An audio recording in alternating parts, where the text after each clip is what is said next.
it's Miss Kelly from St. Dominic's School. My students have been so excited to work towards getting pieces into this show this year. It's such a big tradition in our town to be a part of it, but for our school, our kids love that they get to be sharing their talents with the community. So I would love to talk to you about some of our pre-kindergarten all the way through grade 5 work that we have on display. So we'll start down here with some of our ceramic pieces. We've got these adorable little squish bugs.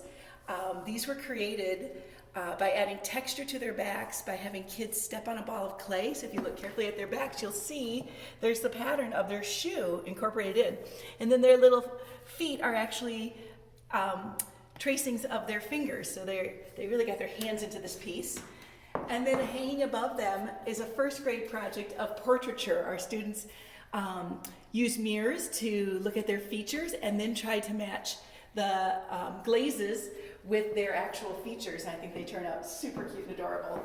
And then up here, our second graders read the story of the 3 billy goats gruffed, created their own goat out of a single ball of clay, so it was simply pinched into the shape of each goat. I think they did an amazing job.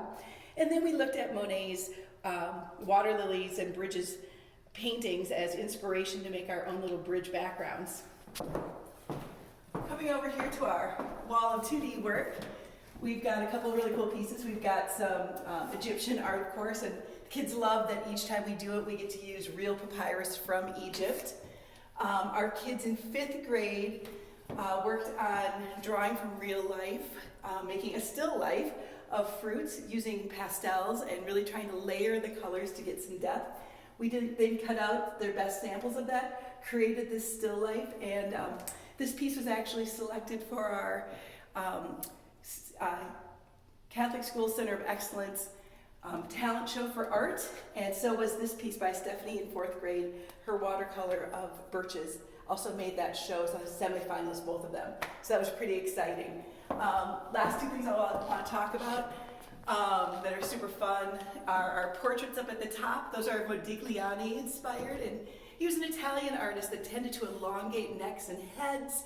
He tended not to feature the eyes as its own feature. It was more soulless with just sort of a shape for the eyes, and I thought our second graders really captured his style in there. And then over here, our 3rd graders did a great job with some circular weaving on plates.